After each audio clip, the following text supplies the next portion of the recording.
They say family and real estate don't mix, but I never thought it would end with sirens echoing across my ranch and a $2.5 million lawsuit hanging over my brother-in-law's head. All because his fiancé, an HOA president drunk on power, thought she could gift away my private lake like it was part of her bridal registry. You ever seen someone so arrogant that they actually call the cops on you for protecting your own land? Stick with me, because what happened next will leave your jaw on the floor. My name's Kyle.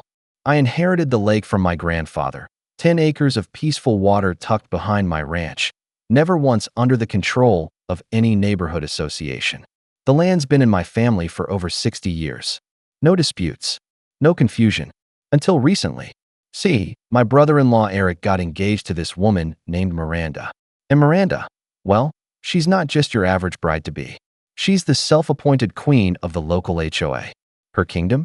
A few streets of overpriced homes and a manicured dog park. But to hear her talk, she runs an empire. You could tell she had her eye on my lake from the moment she saw it at a family barbecue. That's part of our development zone, she once whispered to Eric, like I wasn't even standing 3 feet away. Fast forward 3 months. I'm enjoying a quiet Saturday, fishing rod in hand, when I hear engines. Not one, not two, for trucks rolling down the gravel path toward the lake. I jog up, confused, and there they are. Contractors, in uniform, holding blueprints. Who authorized this? I ask. HOA permit, one of them shrugs. We're building the lakefront pavilion here. A pavilion? On my land. I call Eric. He doesn't answer, so I storm over to his house. He opens the door with Miranda behind him, arms folded, smug look on her face. You should have just let us do something nice for the community, she says. It's just sitting there, Kyle. That land doesn't belong to the HOA. I shout. Actually, she purrs, the association's map was recently updated. She hands me a flimsy black and white sketch, not even a legal deed, with a magic marker line circling my lake. I laugh. I should have cried. You can't steal land with a marker, I said, and you can't build anything on it. Tell your contractor to leave, or I will. She smirks. 2 hours later, I'm back by the lake when 2 sheriff cruisers pull up, lights flashing. Apparently, someone reported me for trespassing and threatening workers. You know who made the call? Karen Miranda, the HOA president fiancé of my brother-in-law.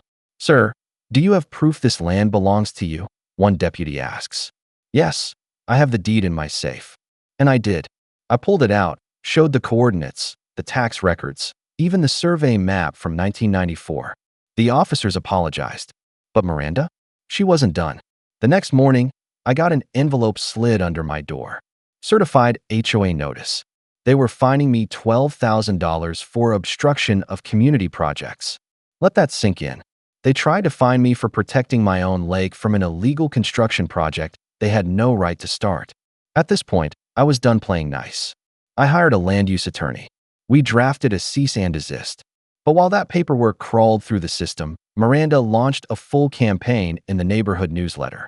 She called me a hostile land hoarder, said I was withholding natural resources from the community. She even posted drone footage of the lake online, labeled it Future HOA Event Site. Then came the engagement party. Miranda threw it at the lake. Without asking, dozens of guests, white tents, a live band, portable bathrooms lined up like a construction site. One of the guests asked me where the champagne was. I wasn't even invited. I walked down calmly, told Miranda she had 2 hours to clear out or I'd file charges for trespassing and unlawful occupation. She laughed again. Go ahead. It'll look great in court. Mr. Grumpy Farmer versus beloved community leader. I didn't respond. I just filmed everything. From the generator cables stretching across my grass to the fire pit someone built near the reeds. The next morning, my attorney hit her with an official demand for damages. But Miranda wasn't scared. Not yet. Because she didn't know what was coming next. That hidden survey we found from 1971. That buried clause in the HOA's charter. That real estate title transfer that proved the land was never zoned for development and never under their control. The $2.5 million lawsuit was coming, and it was going to crush her. When you're dealing with someone who's addicted to control, they don't stop when they're warned. They stop when they're publicly humiliated. And for Miranda, that moment was about to arrive. In front of the entire HOA board, the county court, and half of the neighborhood who had blindly followed her. 2 weeks after her illegal engagement party at my lake, I filed the lawsuit. $2.5 million in damages, property trespass, illegal construction, defamation, harassment, and unlawful use of private land. At first, Eric begged me to drop it. "She's just stressed," he said. "She didn't mean anything by it." "Eric," I replied, "she literally tried to gift my lake to you as a wedding present." He went silent. Then Miranda doubled down. She held a board meeting, passed a motion claiming eminent domain for community recreation, and tried to officially absorb my lake into the HOA. She even drafted a fake community vote. It was absurd, but it forced my hand. I hired a professional land surveyor. He went out with GPS equipment, topographical maps, drone scans, and historical plot documents. The report came back crystal clear. The lake was 100% on my property. Not a foot of it extended into the HOA zone. The next day, my lawyer sent Miranda and the HOA a notice of civil fraud. Then things escalated. Miranda tried to retaliate. She got one of her board members, who happened to work at the zoning office, to flag my ranch for environmental violations.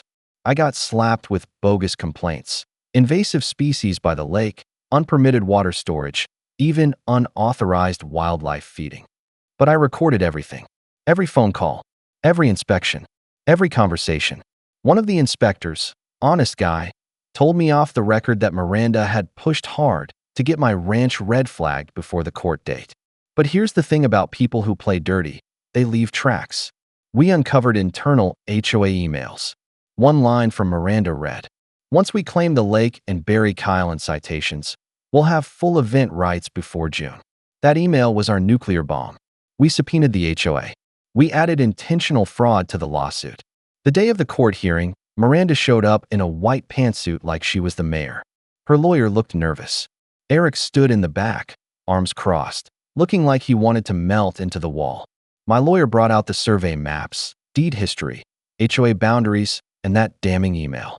It took less than 2 hours for the judge to rule. Mr. Kyle retains full ownership of the lake and surrounding property. The HOA's actions were unauthorized and intentionally deceptive. Damages are awarded in the amount of $2.5 million. Miranda went pale, but the fallout didn't end there. The county launched an investigation into the HOA. Turns out Miranda had misused association funds for her personal projects, including a catered tasting event on my dock. The board removed her the next day. Eric? He broke off the engagement within a week. "I didn't know she was like this," he told me.